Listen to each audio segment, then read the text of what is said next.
Class को शुरू कर लेते हैं। ठीक है, मैं कह रहा था कि हम लोगों ने अपने कल की क्लास में ये देखा कि पुर्तगाली आए, पुर्तगालियों ने साम्राज्य बनाने की कोशिश की और उनके कुछ महत्वपूर्ण वायसराय हमने पढ़े और उसके बाद कुछ और कंपनियों की तरफ हम आगे बढ़ गए। लेकिन अंग्रेजों के बारे में हमने बात नहीं की, क्योंकि हम जानते हैं कि इस पूरी लड़ाई में आखिरकार कौन सी ताकत है जो भारत को गुलाम बनाएगी? अंग्रेज है। तो अंग्रेजों के बारे में बात करने से पहले हम तैयारी कर रहे हैं। ठीक है, अब इसी तैयारी में अंग्रेजों को समझने से पहले जरूरी है कि भारत में एक और राजनीतिक प्रक्रिया देख ली जाए, और उसको हम लोग क्या कहते हैं? या तो हम उसको कहते हैं उत्तरकालीन मुगल, ठीक है, या मुगल साम्राज्य का पतन एवं क्षेत्रीय राज्यों की स्थापना। तुम लोग ये हेडिंग जरा बना लो, ये नया टॉपिक है, नए पेज से इसकी एक हेडिंग बना लो। देखो, भारत को हमें देखना पड़ेगा कि आखिर जिस वक्त ये सारी प्रक्रिया शुरू हुई उस वक्त क्या था। ठीक है, और जब अंग्रेज भारत को गुलाम बना रहे हैं उस वक्त भारत की राजनीतिक परिस्थिति क्या है? इसको क्या कह सकते हैं? 18वीं सदी का भारत। ठीक है, 18वीं सदी का भारत, राजनीतिक स्थिति, इसको जरा सा समझो, काफी ये इंपॉर्टेंट चीज है इसको समझना। देखो, ये हमारा नक्शे का एक आउटलाइन है। ठीक है, इस आउटलाइन को अगर हम देखें तो हैदराबाद और नीचे के इलाके को अगर हम छोड़ दें तो ये मुगल साम्राज्य है 1857 के पहले। ठीक है, इस तरीके के मैप वगैरह जरूर ड्रॉ करना सीख जाओ, बहुत फायदा होगा। ठीक है, हाँ, अच्छा, तुम लोग ये पूछ रहे थे कि देवेंद्र सर पढ़ाने वाले थे। देवेंद्र सर मेरे ख्याल से नहीं, मैं ही पढ़ाने वाला था। ठीक है, अनाउंसमेंट में यही सर का नाम है। हाँ, ठीक है, बिल्कुल सही है, मैं ही पढ़ा रहा हूँ, मैं ही पढ़ाऊंगा। देखो, यहाँ हमारे यहाँ कुछ स्पेशलाइजेशन है और पूरा टीम वर्क है। ठीक है, तो आपको कुछ देवेंद्र सर ने पढ़ाया होगा और अभी मॉडर्न में पढ़ाऊंगा। सो अभी पहली चीज मैं ये कह रहा था कि इस तरीके से मैप वगैरह ड्रॉ कर लो, मेन एग्जामिनेशन में आपके काम आता है। ये क्या है? ये मुगल साम्राज्य है। ठीक है, मुगल साम्राज्य है, और औरंगजेब ने एक समय में क्या किया कि इस मुगल साम्राज्य का भारी विस्तार कर दिया। ठीक है, भारी विस्तार कर दिया 1707 में मुगल साम्राज्य। इसको बताने की एक वजह है, अभी मैं आपको जब लिखवाऊंगा तो ये क्लियर हो जाएगा कि मैंने क्यों बताया। जब 1707 की हम बात करेंगे तो थोड़ा सा पेनिनसुलर इंडिया छोड़ दें, पेनिनसुलर यानी प्रायद्वीप का एक हिस्सा छोड़ दें, तो ये मुगल साम्राज्य अब दक्षिण भारत तक विस्तृत हो गया औरंगजेब के समय में आकर के। ठीक है, अब हमने क्या देखा कि हम बात अभी तो कर रहे हैं 18वीं सदी के भारत की, कि जब मुगल साम्राज्य का पतन हो जाएगा उसके बाद क्या होने वाला है। ठीक है, लेकिन हमने यहां दो नक्शे खींचे। आपने क्या देखा कि पुर्तगाली आ रहे हैं, यहां पर पुर्तगाली आएंगे, और जब पुर्तगाली आ रहे हैं तो वो कहां आ रहे हैं? दक्षिण भारत में। दक्षिण भारत में पहले पुर्तगाली आ रहे हैं, लेकिन ये पुर्तगाली कब आ रहे हैं? ये 1498 में वास्को डी गामा आया, और सारी कहानी 1505 से हम लोगों ने देखा कि 16वीं सदी में निपट गई, 16वीं सदी में निपट गई। लेकिन जब हम अन्य यूरोपीय शक्तियों की बात कर रहे थे तो अभी क्या है कि अन्य यूरोपीय शक्तियां 17वीं सदी में आई हैं। ठीक है, तो हमें यहां पर देखना पड़ेगा, बहुत आराम से भी इसको समझ लेना, इसमें परेशान ना होना। अन्य यूरोपीय शक्तियां जो आ रही हैं भारत में वो आ रही हैं 17वीं सदी में। अन्य यूरोपीय 17वीं सदी में। जब 16वीं सदी में पुर्तगाली आए हैं तो एक काम क्या हो रहा है? दक्षिण में विजयनगर साम्राज्य है और ऊपर जो है दिल्ली के अंदर दिल्ली सल्तनत है, लेकिन दिल्ली सल्तनत के अंदर जो है बड़ी उथल पुथल चल रही है। सैयद आ रहे हैं, फिर लोधी आ रहे हैं। वास्को डी गामा जब आया तो लोधी है यहाँ पर, तो लोधियों का साम्राज्य है। लोधियों तक आते आते दिल्ली सल्तनत कमजोर हो गई है, लेकिन उसके बाद मुगल साम्राज्य आ जाएगा। जब बाकी यूरोपीय शक्तियां आ रही हैं तो देश में एक शक्तिशाली मुगल साम्राज्य है। इसलिए जब तक मुगल साम्राज्य ताकतवर रहेगा तब तक यूरोपीय शक्तियां, चाहे वो पुर्तगाली हो, क्योंकि पुर्तगाली तो उनके पहले जो है आ गए थे भारत के अंदर और उन्होंने अपना विस्तार करने की कोशिशें भी की थी, लेकिन बहुत सारी परिस्थितियां थी जिसकी वजह से साम्राज्य नहीं बना सके। ठीक है ना, यहां मुगल साम्राज्य जब आया तो यूरोपीय शक्तियां भारत में कोई साम्राज्य बना सकती, इसकी स्थितियां लगभग हो गई खत्म। ठीक है, लेकिन मुगल साम्राज्य का पतन जो होता है उसका एक बिंदु जिसे माना जाता है वो है औरंगजेब की मृत्यु। ठीक है, औरंगजेब की मृत्यु। और जैसे ही औरंगजेब की मृत्यु 1707 ईस्वी में होती है, वैसे ही एक नई प्रक्रिया की शुरुआत हो जाती है। जरा लिखना शुरू करो। ये मैंने कहा था कि हेडिंग डालो, हेडिंग के बाद पहला बुलेट पॉइंट बनाओ और लिखो। लिखो, पुर्तगाली साम्राज्य 16वीं सदी में, बीच का जो वर्ष है बेटा अली अहमद, वो ऐसे इररिलेवेंट है कि उसके बारे में आपको यूपीएससी में पढ़ना नहीं चाहिए, क्योंकि वहां पर कुछ महत्वपूर्ण घटनाक्रम नहीं हुआ, इसलिए अक्सर छोड़ दिया जाता है बीच के वायसरायों के काल को। ठीक है ना, चलो, बुलेट पॉइंट का मतलब बच्चा यही है ना कि जैसे मैं कहूं कि बुलेट पॉइंट बनाओ तो ऐसे बुलेट लगाओ और पॉइंट बना दो। ठीक है, बहुत ही सिंपल। चलो तो लिखो, पुर्तगाली साम्राज्य की स्थापना 16वीं सदी में 16वीं सदी में करने का प्रयास हुआ, परंतु जिन इलाकों में पुर्तगाली विस्तार करना चाह रहे थे,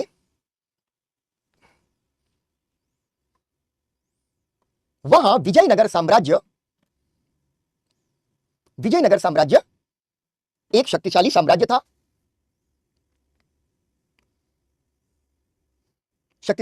था। वास्को डिगामा जब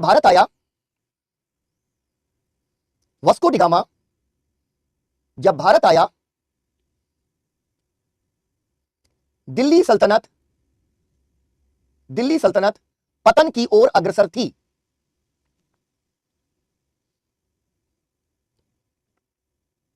दिल्ली पर उस समय लोदी राज कर रहे थे।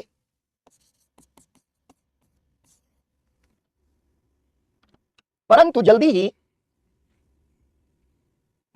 ही दिल्ली पर मुगलों का अधिकार हो गया।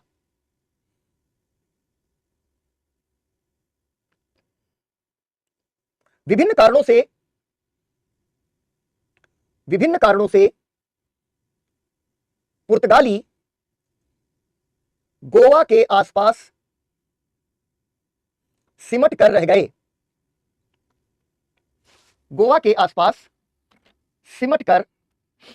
गए।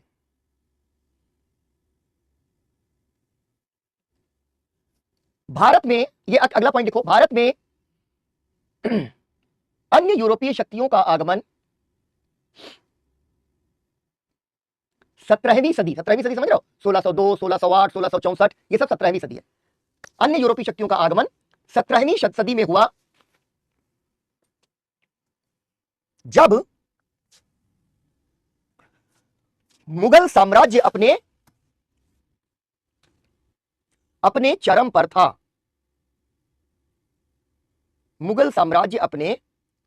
पर था। इसलिए यूरोपीय कंपनियां भारत की राजनीतिक स्थिति में बहुत हस्तक्षेप नहीं कर सकी।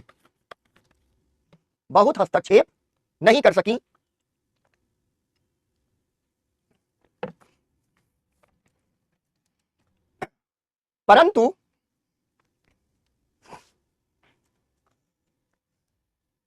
1707 में औरंगजेब की मृत्यु के साथ मुगल साम्राज्य का औपचारिक पतन हो गया।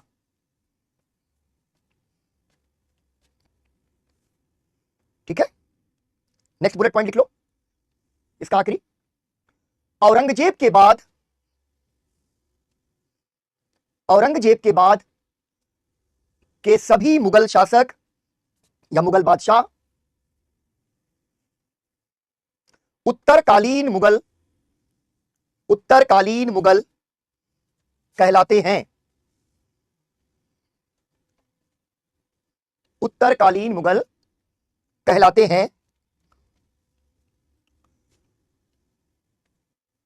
इनके काल में न सिर्फ मुगल साम्राज्य की राजनीतिक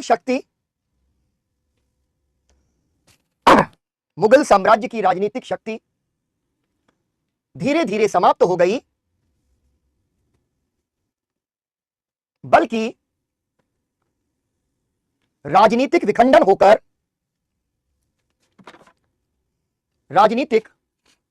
होकर कई क्षेत्रीय राज्यों का उदय हुआ। ठीक है, आगे बढ़े। कई क्षेत्रीय राज्यों का उदय हुआ। हमने कहा कि मुगल साम्राज्य की राजनीतिक शक्ति समाप्त हो गई। ठीक है ना, यह है हमारा बादशाह। बादशाह क्या है?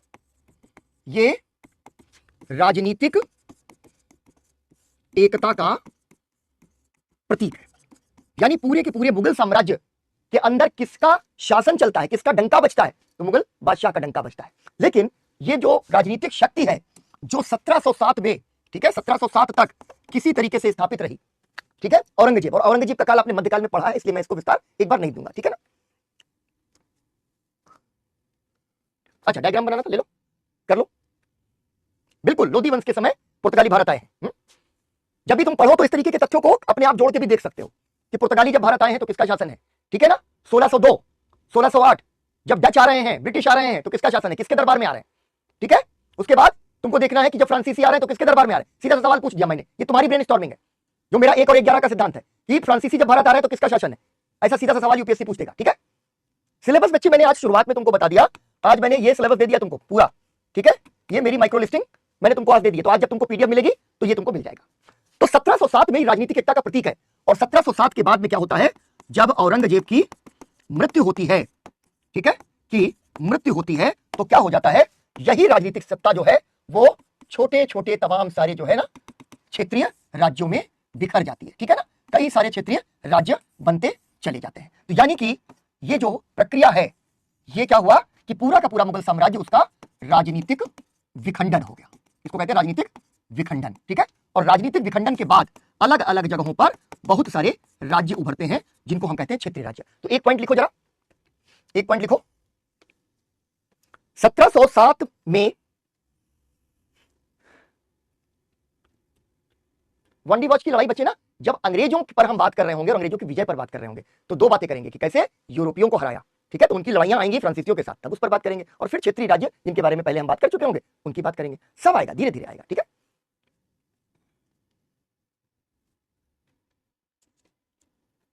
ठीक है, नितिन पुर्तगाल कौन थे, मतलब इस प्रश्न का जरा मतलब तुम मुझे इस पर लिखो, ठीक है।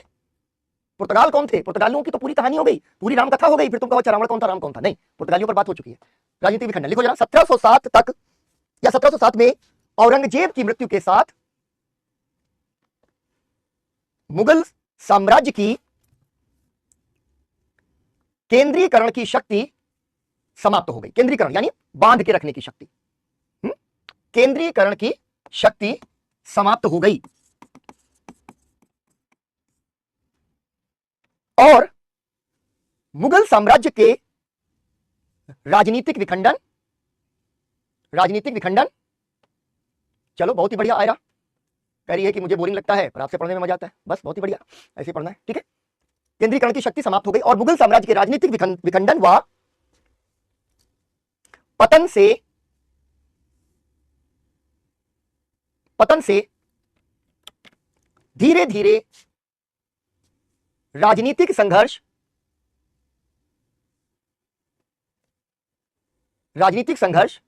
शुरू हो गए, ठीक है, राजनीतिक संघर्ष शुरू हो गए। तो जब हम इसके बारे में पढ़ें तो सबसे पहले हमें पढ़ना पड़ेगा उत्तरकालीन मुगलों के बारे में, ठीक है, कि उसमें कौन कौन से महत्वपूर्ण शासक हैं, ठीक है। हमें दो तीन चीजें इसमें देखनी पड़ेंगी। विजय कह रहा है क्लास में देवेंद्र सर की फोटो लगी है, तो ये सर क्यों फिर, अच्छा तो ठीक है, मैं चला जाता हूं, देवेंद्र सर को बताता हूं कि विजय तो केवल आपसे पढ़ेगा। अरे भैया, फोटो वोटो टेक्निकल टीम लगाती है, क्लासेस मेरे साथ हो रही हैं, अभी पढ़ लो, ठीक है, बहुत आराम से पढ़ लो। अब हमसे नाराजगी है कोई, तब कोई बात नहीं। उत्तरकालीन मुगल, अब उत्तरकालीन मुगलों में दो तीन चीजें आपको यूपीएससी के पॉइंट ऑफ व्यू से बहुत अच्छे से देख लेनी है, ठीक है ना। अभी बता रहे राजनीतिक संघर्ष शुरू होने के कारण, सर राजनीतिक संघर्ष शुरू होने के कारण कुमकुम करिए, नितिन पुर्तगाली गोवा घूम के चले गए, अभी बात करेंगे ज्ञानेश, अभी बात करेंगे, ठीक है। चलो अब आ जाओ कि उत्तरकालीन मुगल की बात हो रही है यूपीएससी के पॉइंट ऑफ व्यू से, खास तौर पर तुम लोगों को प्रीलिम्स के लिहाज से कुछ चीजें देख करके चलनी है। जब हम उत्तरकालीन मुगलों के बारे में बात करेंगे तो आपने मध्यकाल में देखा होगा कि मराठा विद्रोह कर रहे थे, तो मराठों के साथ संबंध, दूसरा राजपूतों के साथ संबंध, राजपूत जो लंबे समय तक मुगलों के सहयोगी रहे थे, उनके साथ संबंध क्या रहे, ठीक है, संबंध क्या रहे।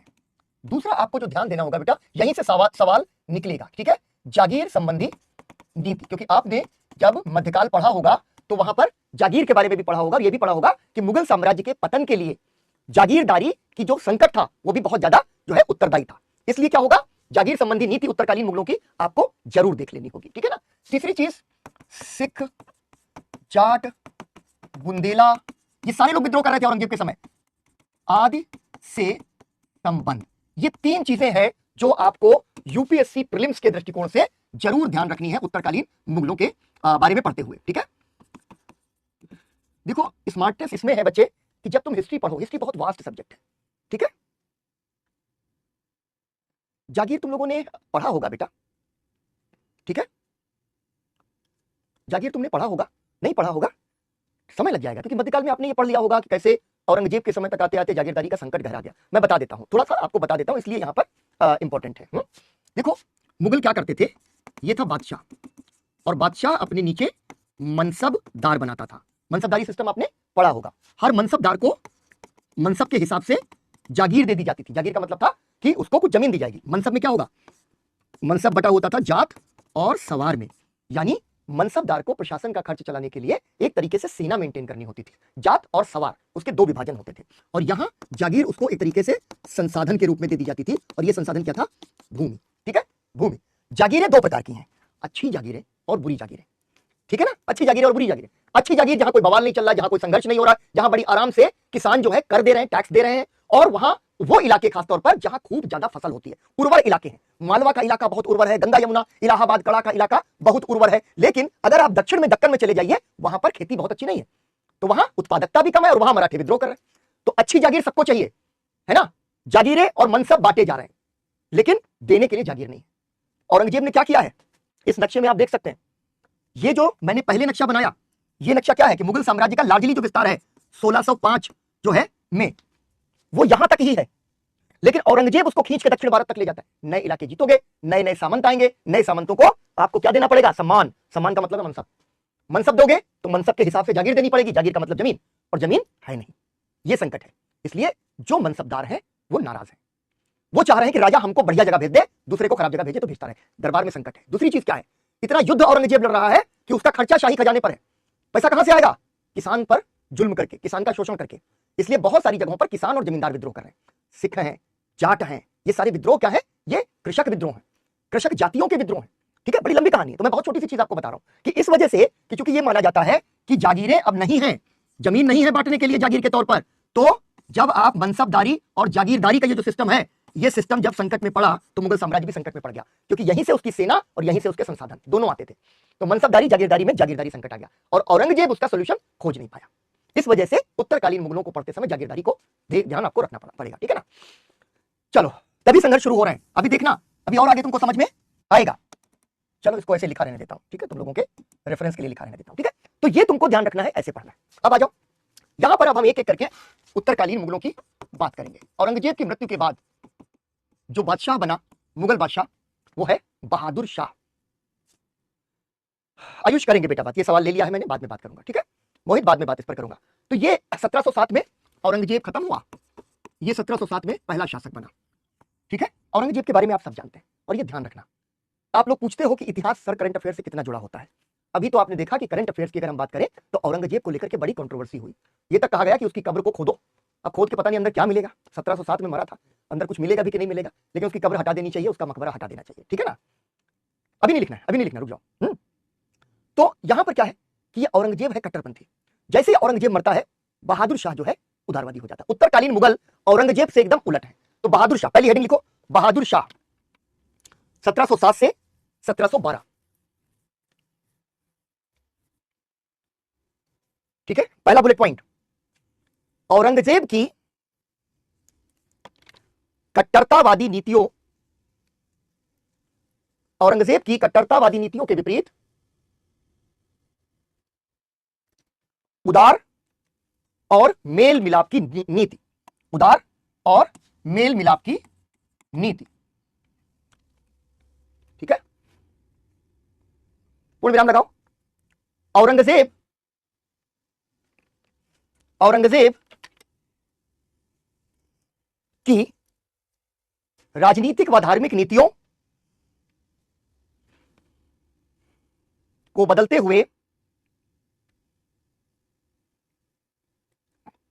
हुए हिंदू राजाओं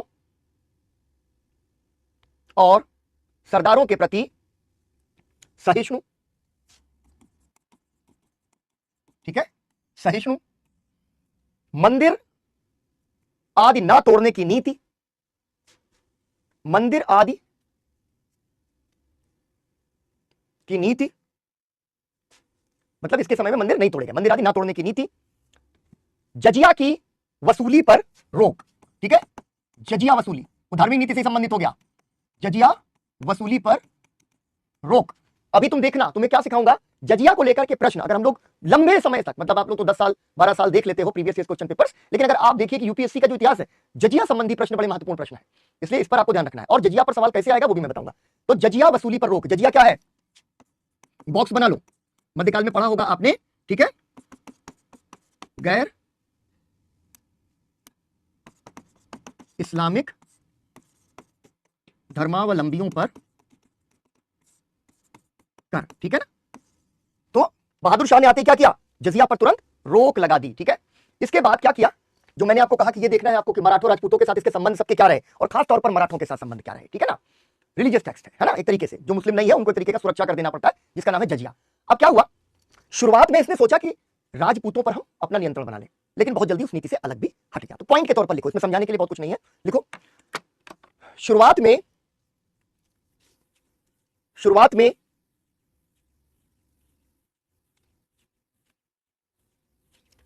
मारवाड़ और आमेर में हस्तक्षेप का प्रयास,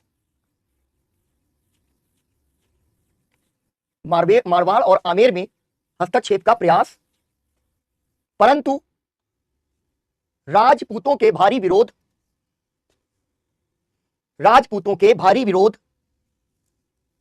की वजह से अहस्तक्षेप की नीति, फिर हस्तक्षेप नहीं किया, ठीक है, अहस्तक्षेप की नीति।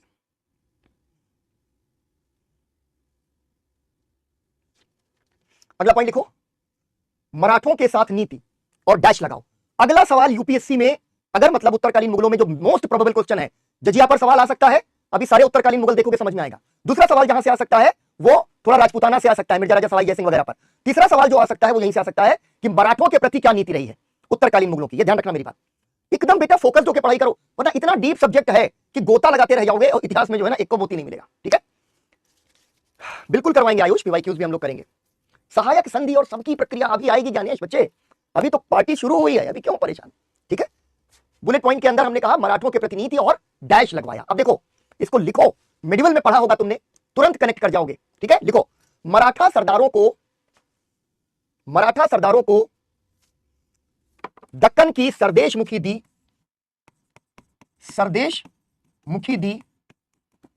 चौथ नहीं दी। छोटी सी बात है, मराठे क्या करते थे, गैर मराठा इलाकों में दो टैक्स वसूलते थे, एक कहा जाता था चौथ और एक कहा जाता था सरदेशमुखी, ठीक है ना। उनकी हर जगह यह मांग होती थी कि हमको चौथ और सरदेशमुखी वसूलने की जो है अनुमति चाहिए, और नहीं अनुमति दोगे तो हम वसूल लेंगे। तो औरंगजेब के साथ भी झगड़ा लंबे समय तक चला, औरंगजेब ने उनको ना चौथ दिया ना सरदेशमुखी दी। अभी छावा पिक्चर आई है, ठीक है, छावा पिक्चर आई है। और फिर तुम लोग ये जो करंट अफेयर्स के साथ जोड़ने की बात कर रहे हो ना, वो यही है बच्चे कि औरंगजेब की कंट्रोवर्सी, छावा, इनको सबको जोड़ जाड़ के कहीं से सवाल बना देंगे। तो थोड़ा सा करंट अफेयर्स आ गया, अदरवाइज हिस्ट्री बहुत स्टैटिक जड़ सब्जेक्ट था, कोई फर्क नहीं पड़ता था, दिन दुनिया में कुछ भी हो जाए इतिहास रहता था, ठीक है ना। तो अब यहां पर ये चीज है। तो इसने क्या किया कि खुश करने की कोशिश कर रहा है, तो सरदेशमुखी दे दी औरंगजेब की नीति के उलट, लेकिन चौथ नहीं भी दी, क्योंकि राजा है ना, औरंगजेब के बाद राजा बना है, तो एक चीज अपने हाथ में रख ली। तो ये इंपॉर्टेंट है, बहादुर शाह ने सरदेशमुखी दी, चौथ नहीं दी। दूसरी चीज लिखो, इसी जो बुलेट पॉइंट के अंदर लिखो, साहू को राजा नहीं माना, ठीक है। छावा एक फिल्म आई है बेटा, ठीक है, उस पर भी बड़ी कंट्रोवर्सी हुई है। साहू को राजा नहीं माना और मराठा सरदारों को के आपसी झगड़ों को बढ़ावा दिया।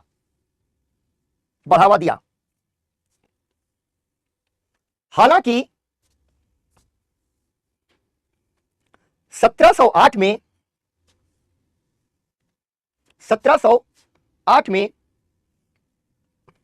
साहू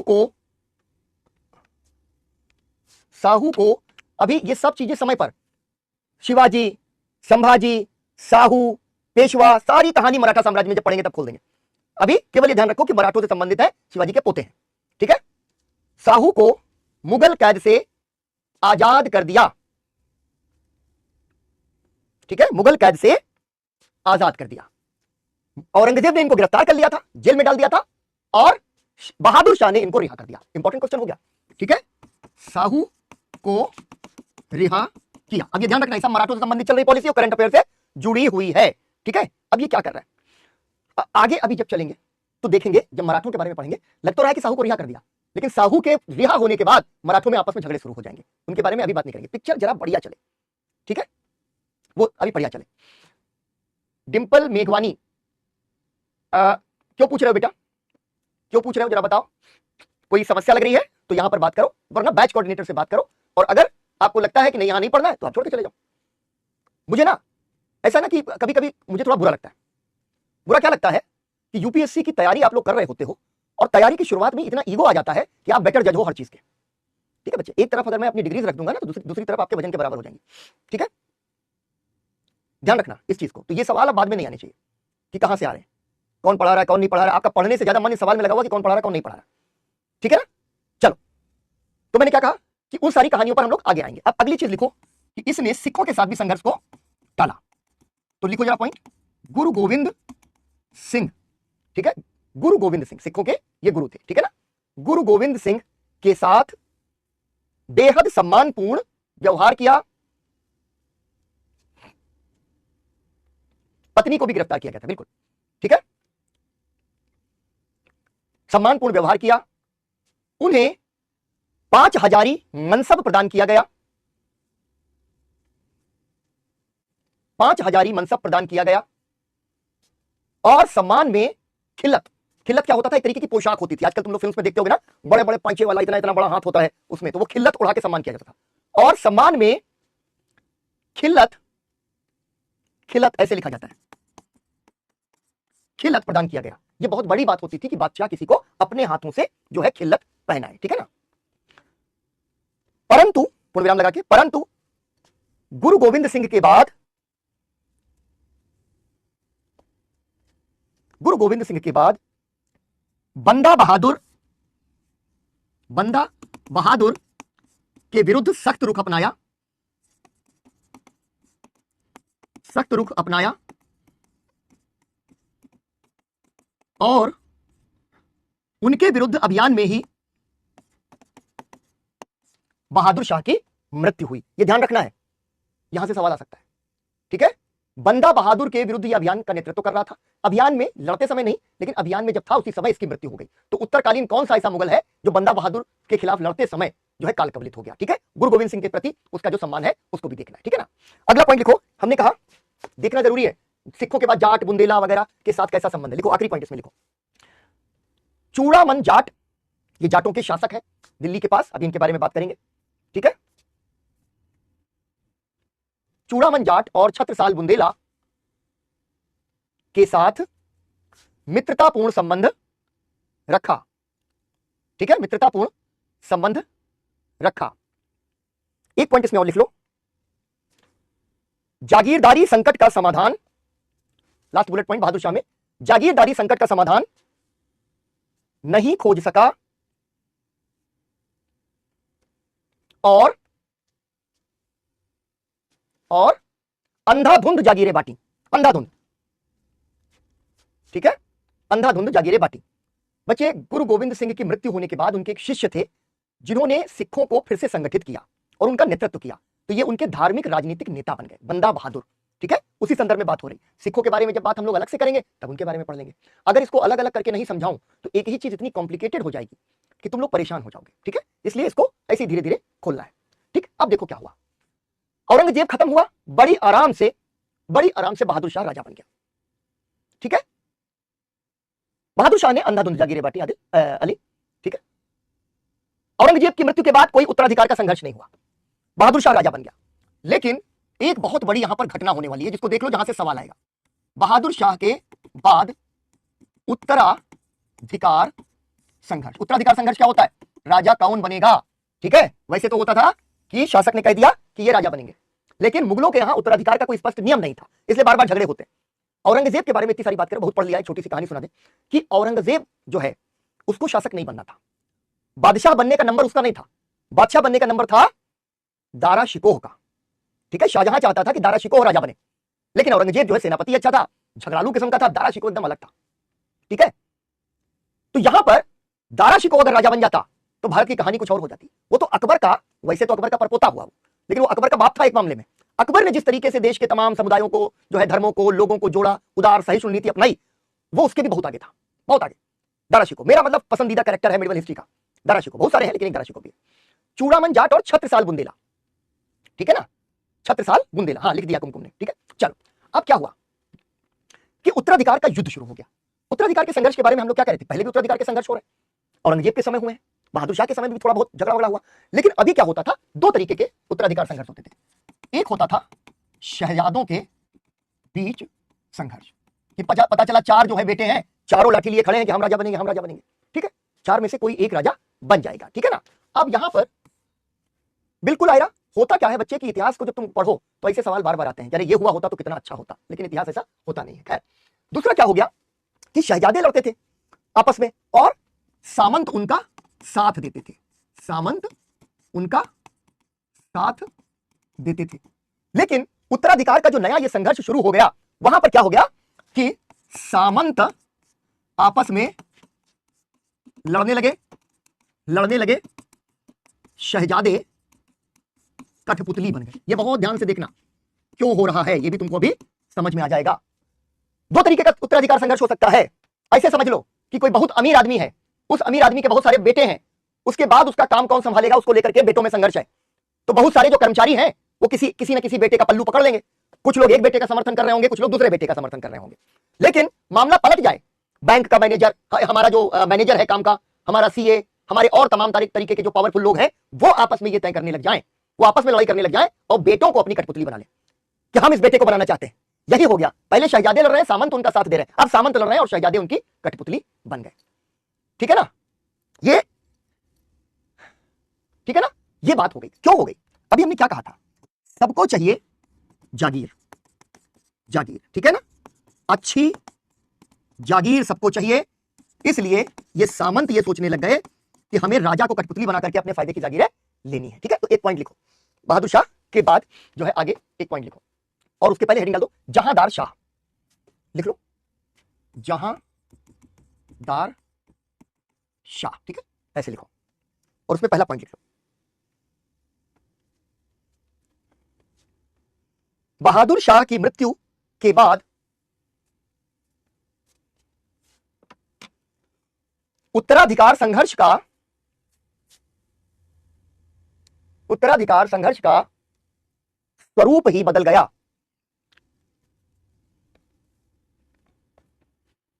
पहले जहां शहजादे आपस में संघर्ष करते थे, कौमा सामंत उनके गुट में शामिल हो जाते थे,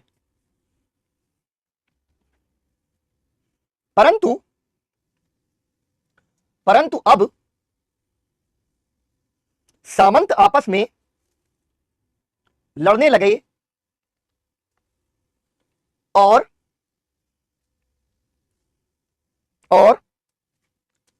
शहजादों को अपनी कठपुतली बना लिया।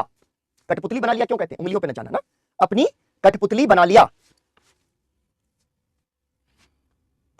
इस प्रकार का पहला शासक जहांदार शाह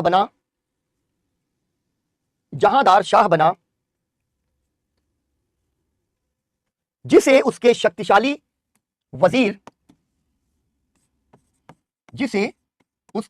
वजीर जुल्फिकार खान ने बादशाह बनाया, ठीक है।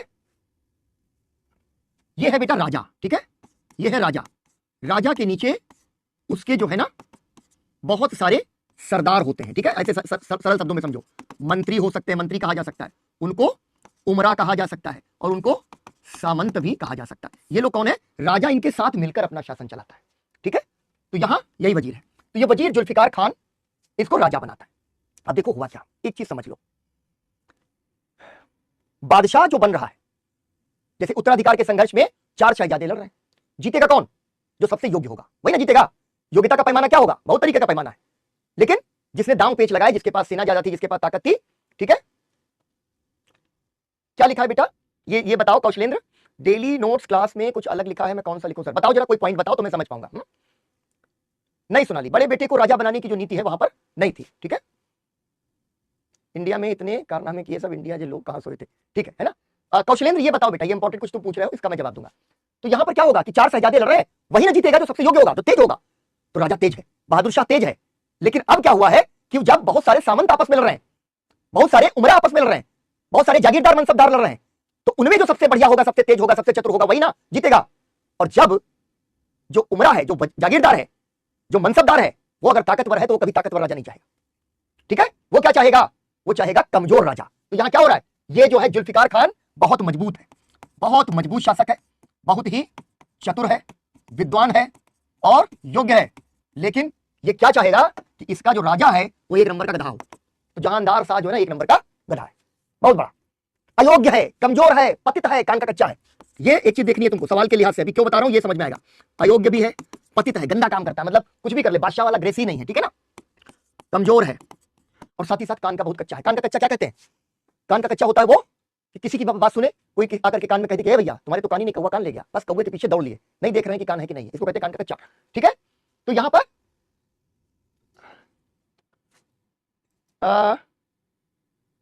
कौन हो भाई, राहुल राजभर।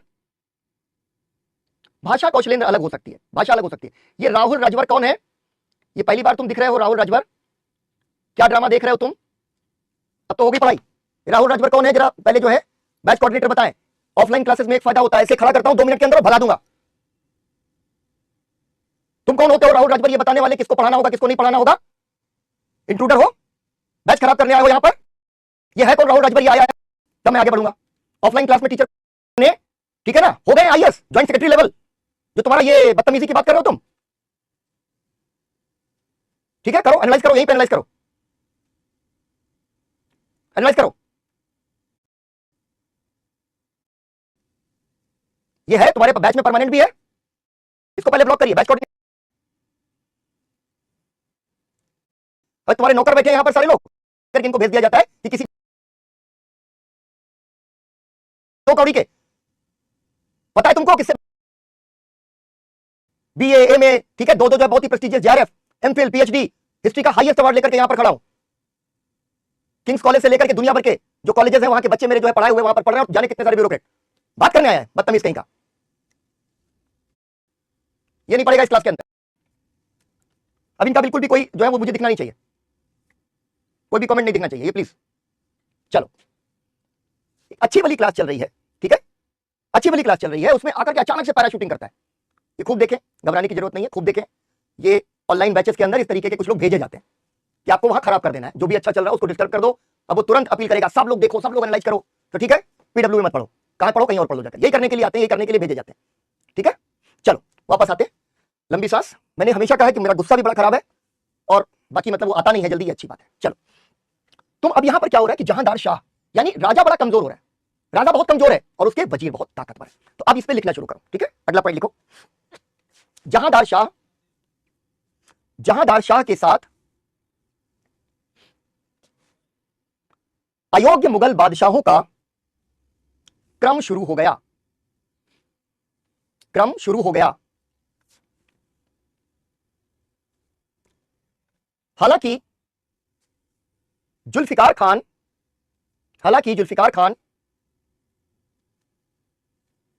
ठीक है, हालांकि जुल्फिकार खान बेहद योग्य था और उसने बहादुर शाह की मेल मिलाप और सहिष्णुता की नीति को आगे बढ़ाया, ठीक है, आगे बढ़ाया। अब देखो, मैंने तुम्हें जो कहा था वो एक महत्वपूर्ण चीज है कि जहांदार शाह के समय में जुल्फिकार खान ने एक बड़ा काम किया, इसने जजिया खत्म कर दिया, ठीक है, जजिया खत्म कर दिया। बहादुर शाह ने क्या किया था, वसूली पर रोक लगाई थी, और जहांदार ने इसको भी खत्म कर दिया है कि अब हम इसको वसूलेंगे नहीं। यही फर्क देखना है। यूपीएससी बहुत छोटी छोटी जगहों पर थोड़ा सा स्पिन करवाती है, ठीक है ना, और वहीं से हमारा बहुत आसान सा लगने वाला सवाल गलत हो जाता है। बहादुर शाह ने वसूली पर रोक लगाई और इसने एक तरीके से जजिया जो है वो खत्म कर दिया, इस पर खास तौर पर ध्यान रखना है। दूसरी चीज, दूसरा पॉइंट लिखो, पहला पॉइंट लिख लो कि जुल्फिकार खान ने जजिया खत्म कर दिया।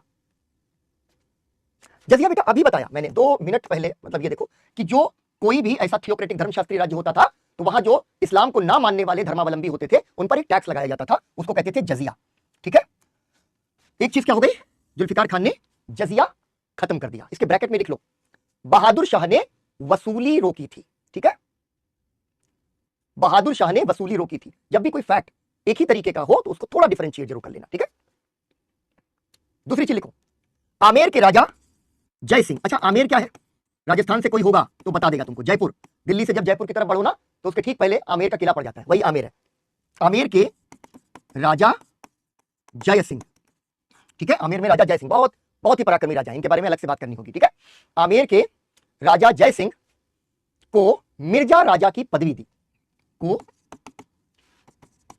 मिर्जा राजा की पदवी दी। मिर्जा राजा सवाई जय सिंह, इनका नाम ही बाद में यही पड़ गया, मिर्जा राजा सवाई जय सिंह।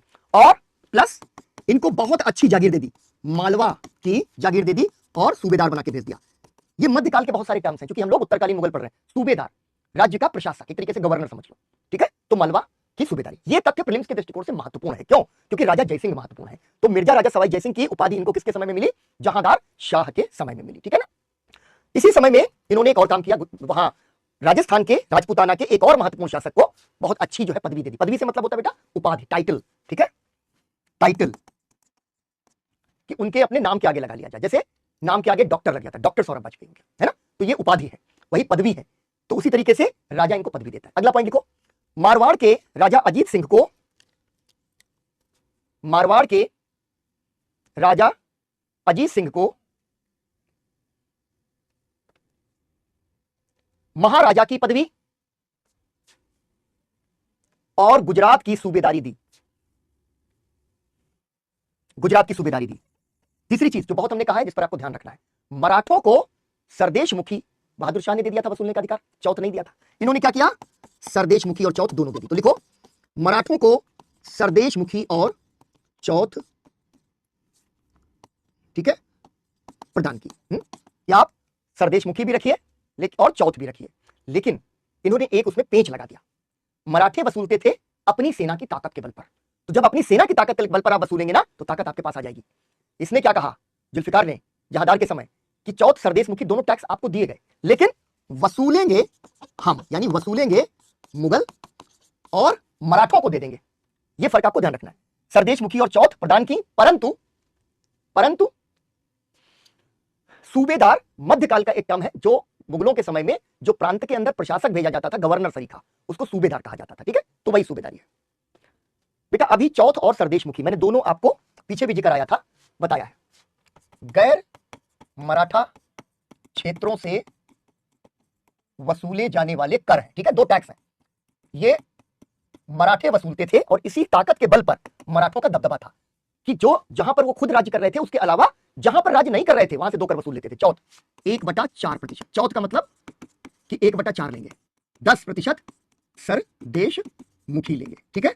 ये दो टैक्स गैर मराठा क्षेत्रों से वसूले जाते थे और मराठों का झगड़ा ही मुगलों के साथ इन टैक्सेस को लेकर के था। और बाद में इसीलिए जो उत्तरकालीन मुगल है इसका समाधान खोजने की कोशिश कर रहे हैं। और चौथ सरदेशमुखी हमने कहा जहांदार के समय में दोनों दे दी गई, लेकिन कहा क्या कि वसूलेंगे हम, ठीक है, वसूलेंगे हम। अब देखो इस पर एक चीज और कि जो महत्वपूर्ण चीज है कि जुल्फिकार खान यहां पर यह कोशिश कर रहा है कि जो अंधाधुंध जागीरें बांटी जा रही वो रुक जाए, ठीक है, वो रुक जाए। तो यहां पर अगला पॉइंट लिखो, जुल्फिकार खान ने जागीरों के अंधाधुंध वृद्धि पर रोक लगाई और साथ ही मनसबदारों को सेना रखने पर बाध्य किया, ठीक है, सेना रखने पर बाध्य किया। परंतु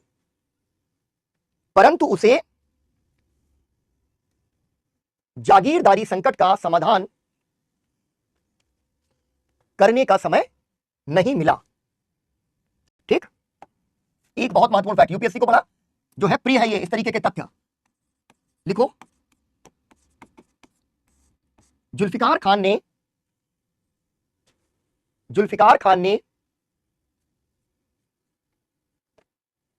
किसानों से कर वसूलने के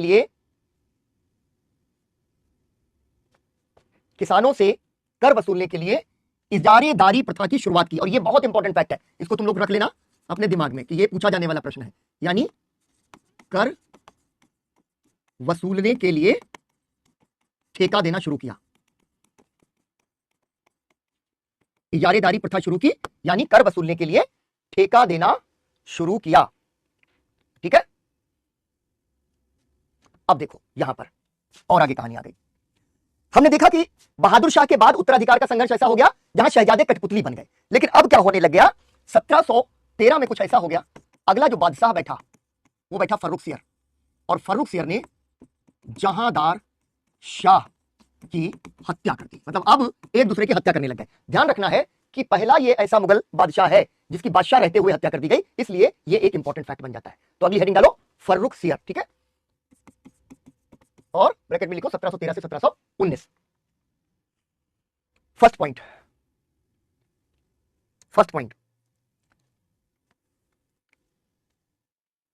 1713 में जहांदार शाह की हत्या करके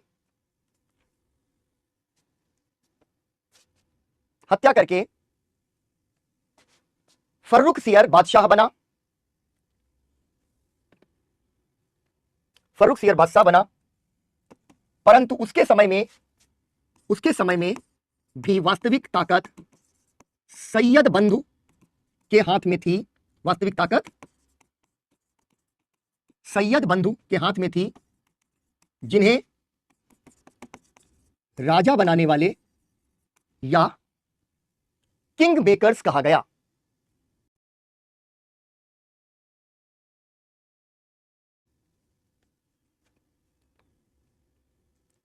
सोनाली, मुझे नहीं पता है बेटा, ये तो इसलिए भी नहीं किया जाता है उत्तरकालीन मुगल, क्योंकि उस समय जो यूरोपीय शक्तियों के साथ जो झगड़ा होगा ना, उसमें क्षेत्रीय शक्तियां भी महत्वपूर्ण हो जाएंगी, यूरोपीय शक्तियां भी महत्वपूर्ण हो जाएंगी। तो उस पूरी प्रक्रिया को समझाने के लिए आपके सर ने छोड़ दिया होगा, तो मैं उसको समझा दे रहा हूं। ठीक है, अभी अगर हम जनरल स्टडीज की बात करें तो पिछले 10-1 साल में तो कोई प्रश्न आया नहीं, उससे भी ज्यादा समय से देखें तो उत्तरकालीन मुगल से कोई प्रश्न नहीं पूछा गया है। लेकिन अगर हम लंबा इतिहास देखें तो यूपीएससी का ये फेवरेट एक एरिया रहा है, और मैंने आज की क्लास में आपको बताया कि कहां से सवाल पूछ ले जाते हैं, तो बस उतना ही देखना है, वरना तो ये कहानियां बहुत लंबी है। ठीक है ना, उसमें नहीं जाना है। सैयद बंधु, जिन्हें राजा बनाने वाले या किंग मेकर्स कहा गया। ठीक है, अब्दुल्ला खान वजीर बने, और हुसैन अली खान बाराहा मीर बख्शी। ठीक है, मीर बख्शी बने। पूर्ण विराम। इन्होंने एक के बाद एक कुल, नहीं बच्चे, जुल्फिकार खान को तो इन्होंने हरा दिया, उसको भी मारा। सैयद बंधु दूसरे हैं, ठीक है, वो जुल्फिकार नहीं है। जुल्फिकार खान ने जहांदार को राजा बनाया था, और जहांदार की हत्या कर दी फर्रुखसियर ने, और फर्रुखसियर को राजा बनाया सैयद बंधु ने। ठीक है, ये अलग अलग है। ठीक है, लिखो, इन्होंने एक के बाद एक 6 बादशाह बनाए। ठीक है, और फिर लिखो, लिखी लो इसको, तुमको ध्यान रहेगा, तुमने पूछ दिया तो। जुल्फिकार खान की भी हत्या कर दी गई, और फर्रुखसियर ने, ये सेनापति है, मीर बख्शी बेटा सेनापति है। ये मुगल जो तुम लोगों ने पढ़ा होगा, तो मेरे ख्याल से सब पढ़ा होगा, है ना, तो मीर बख्शी सेनापति है, इतना रखो बस। ठीक, क्या बोला मैंने? और फर्रुखसियर ने सैयद बंधुओं की हत्या करवाने का प्रयास भी किया।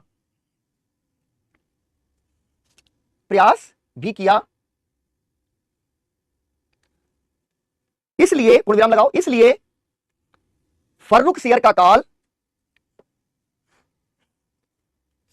बादशाह और वजीर के बीच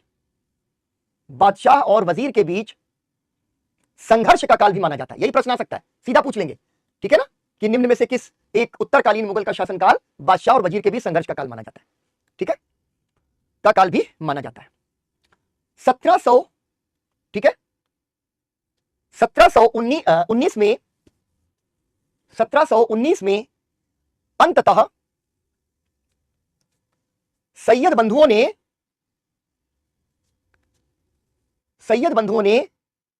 मराठों, लिखो जरा, ये बड़ा इंटरेस्टिंग फैक्ट है, ये सवाल आने वाली चीज है। ठीक है ना, एकदम सीधा सवाल आने वाली बात है। सैयद बंधुओं ने मराठों और मारवाड़ के राजा अजीत सिंह की सहायता से फर्रुख सियर की हत्या कर दी। बच्चे ध्यान दो, बहुत ध्यान दो, इधर ध्यान दो, यही एक एक सवाल आ जाएगा तुमको, मैं बता रहा हूं। इन क्लासेस का फायदा यह है कि मैं तुमको इंफेसिस ऐड करके बताता हूं कि सवाल कहां से आ रहा है। ठीक है, यहां से आ रहा है, इसको लिखो कि 1719 में अंततः सैयद बंधुओं ने मराठों और मारवाड़ के राजा अजीत सिंह की सहायता से फर्रुख सियर की हत्या कर दी। फर्रुख सियर पहला मुगल बादशाह था जिसकी उसके सामंतों ने हत्या की। ठीक है, अब जरा इनके काल के बारे में एक चीज बहुत महत्वपूर्ण है। अभी हम लोगों ने बंदा बहादुर के बारे में पढ़ा था। फर्रुख सियर के समय उसने बंदा बहादुर की हत्या करवा दी। बाला फिल्म देखी है ना तुमको, बाला उबाला उबाला वाला जो म्यूजिक बजता है, उसमें उबाला बार बार ऐसे कहता है ना, सबकी गर्दन उड़ा दो, सबकी गर्दन उड़ा दो। फर्रुख सियर का ये था कि बस पकड़ो, सबकी गर्दन उड़ा दो। ठीक है ना, गर्दन उड़ा दो। नहीं बेटा, ये अलग लोग हैं, वो हरिहर बुक्का थे जो तुम कंफ्यूज कर रहे हो, वो हरिहर बुक्का थे। ठीक है, चलो ठीक। तो बंदा बहादुर के बारे में जब अभी सिखों के बारे में बात करेंगे तब हम लोग करेंगे। लिखो अगला पॉइंट लिखो, फर्रुख सियर ने बंदा बहादुर की हत्या कर कुछ समय के लिए सिखों का विद्रोह कुचल दिया। सिखों का विद्रोह कुचल दिया। अगला पॉइंट लिखो, सैयद बंधुओं के काल में ही मराठों के साथ दिल्ली संधि पर हस्ताक्षर हुए। पहली बार हो रहा है ये। अभी तक औरंगजेब मराठों से लड़ रहा है, बहादुर शाह और बाद के शासक चौथ सरदेशमुखी में उलझे, सैयद बंधु क्या कर रहे हैं, दिल्ली संधि कर रहे हैं। अभी दिल्ली संधि देखना क्या है। मराठों के साथ दिल्ली संधि पर हस्ताक्षर किए। मराठा पेशवा, ये सब एक साथ अगर समझोगे तो नहीं समझ पाओगे, एक एक करके समझो। अभी नाम लिख लो, आगे समझाएंगे। मराठा पेशवा बालाजी विश्वनाथ। हमेशा भूख लग रही है तो कुछ खा लो बेटा, वही मंगा के खा लो। मराठा पेशवा बालाजी विश्वनाथ अब मुगलों के दरबार में हस्तक्षेप करने लगे। ठीक है, हस्तक्षेप करने लगे।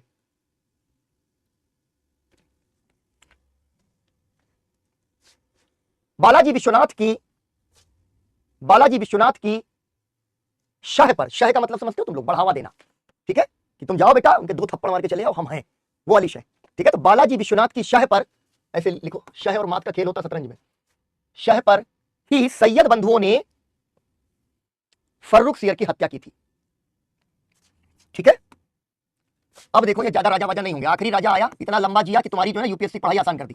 इसके बाद एक राजा आया मोहम्मद शाह रंगीला, अब इसका नाम ही है रंगीला। ठीक है ना, और ये राजा भी रंगीला, इसलिए ज्यादा कुछ लेना देना नहीं है। इसको भी राजा किसने बनाया, सैयद बंधुओं ने बनाया। ठीक है, तो पहला बुलेट पॉइंट लगाओ। फर्रुख सियर के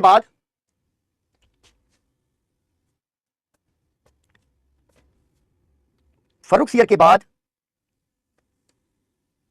चार कठपुतली शासक बनाने के बाद 1719 में मोहम्मद शाह रंगीला शासक बना। ठीक है, इसी के काल में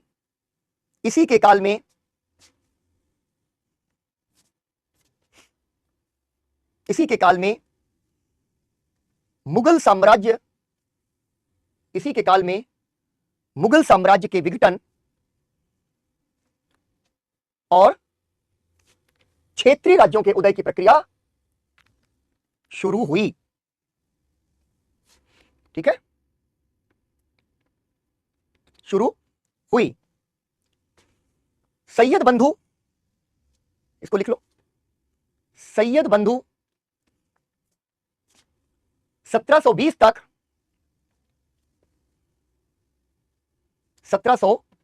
तक हावी रहे। 1720 तक हावी रहे और उन्होंने अंतिम रूप से जजिया हटाया। अंतिम रूप से जजिया हटाया, तीर्थ यात्रा कर हटाया। बहुत इंपॉर्टेंट क्वेश्चन है, देखो अभी के हिसाब से जजिया को अंतिम रूप से सैयद बंधुओं के समय हटा दिया गया, उसके बाद ये नहीं हटा, उसके बाद कभी नहीं लगा, ठीक है ना। फर्रुख सियर के समय इसको इन्होंने अप्रूव करवा दिया था, लेकिन मोहम्मद शाह रंगीला के समय में वो नीति बन गई, ठीक। तो एक तो ये ध्यान रखना, तीर्थ यात्रा कर भी जो है इसने हटा दिया, ठीक है। जजिया हटाया और साथ ही तीर्थ यात्रा कर, औरंगजेब ने तीर्थ यात्रा कर भी लगा दिया था कि अगर कोई तीर्थ पे जाएगा तो उसको टैक्स देना पड़ेगा, तो उसने ये कर भी हटा दिया। अगला पॉइंट लिखो, सैयद बंधुओं ने साहू को चौथ और सरदेशमुखी दोनों वसूलने का अधिकार दे दिया।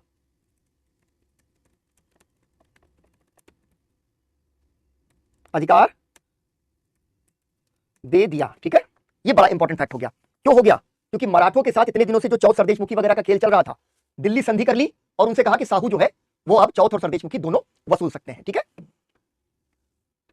समीर क्या पढ़ाएंगे बेटा? डेमो है, मतलब क्या कहना चाह रहे हो बताओ। और ये निसार जो लिख रहे हो बेटा, ये बिल्कुल दूर दूर तक कहीं इसमें तथ्य नहीं है कि चीन जो है उसके मानसरोवर तक जो है औरंगजेब चला गया। औरंगजेब तो बेचारा दक्षिण में जाके डूब गया, उत्तर में जाने का तो मौका ही नहीं मिला, ठीक है, मौका ही नहीं मिला। साहू मैंने अभी बेटा बताया है कि साहू जो है उनके बारे में हम लोगों को बात करनी है जब हम मराठों के बारे में बात करेंगे, ठीक है। तो यहां पर आपको ध्यान रखना है कि साहू जो है वो संभाजी का बेटा है, ठीक है। अच्छा, सृष्टि नामदर, बिल्कुल आकृति तुम विपिन चंद्रा की किताब पढ़ सकते हो। समीर मैं ही पढ़ा रहा हूं हिंदी मीडियम में बेटा, देवेंद्र सर नहीं पढ़ा रहे, मॉडर्न इंडिया में पढ़ाऊंगा, बाकी वो जो पढ़ाएंगे वो पढ़ाएंगे, ठीक है। कोमल, परमेश, चलो सृष्टि कम समझ में आ रहा है तो अभी बेटा जितना समझ में आ रहा है समझ लो, क्योंकि मुझे नहीं पता होता है कि एक ही बैच के अंदर जो हमारे स्टूडेंट्स हैं उन्होंने कितना जो है पढ़ाया है, कितना पढ़ा है। मान लो आपने क्लास 8 की एनसीईआरटी पढ़ी है मॉडर्न इंडिया या नहीं पढ़ी है, आपने एनसीईआरटी इसके पहले पढ़ी है या नहीं पढ़ी है, ठीक है। तो इसलिए थोड़ा सा इसको ध्यान रखना होगा। मैं ही पूरी क्लासेस लूंगा समीर, ठीक है। बात करो, जो और भी चीजें जैसे तुमको कहीं पर कोई डाउट होता है मुझसे जरूर पूछो, ठीक है। चलो अब देखो इसमें जो महत्वपूर्ण तथ्य मोहम्मद शाह रंगीला के संबंध में आ गया कि अब क्या हो रहा है कि इतनी बड़ी ये कहानी बन गई, इतनी बड़ी कहानी कि मराठों के साथ में अब मुगल आ गए हैं। पहले उनका संघर्ष चल रहा था। दूसरी चीज क्या हो रहा है कि पूरा का पूरा इसके समय में एक निजामुल मुल्क नाम का एक वजीर बनता है 1922 में, ठीक है, सैयद बंधुओं के बाद 1722 में। इतना परेशान हो जाता है वो मुगलों के दरबार के अंदर कि पहली बार वो क्या होता है 1724 में दिल्ली छोड़ देता है और चला जाता है कहां? हैदराबाद। अब इतनी देर से जो हम लोग बात कर रहे थे कि मुगल साम्राज्य टूट रहा है, मोहम्मद शाह रंगीला के समय में पहला क्षेत्रीय राज्य यहां पर बन जाता है हैदराबाद के रूप में। तो यहां पर लिखो, ये हेडिंग डाल दी मोहम्मद शाह रंगीला और फिर लिखो, ठीक है। मोहम्मद शाह रंगीला के समय 1722 में निजामुल मुल्क वजीर बना, परंतु मुगल दरबार के झगड़ों से ऊबकर,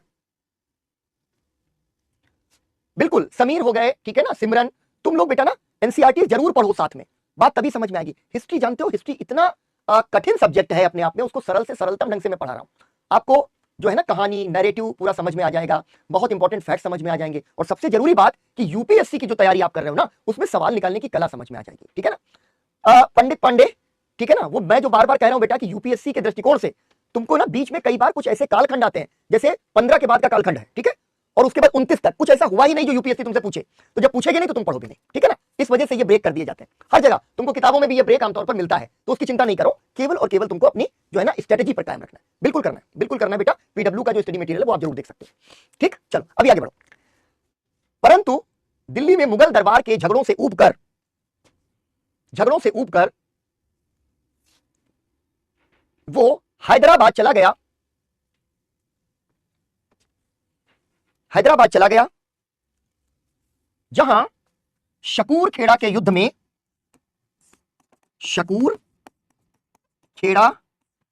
युद्ध में उसने मुगल सूबेदार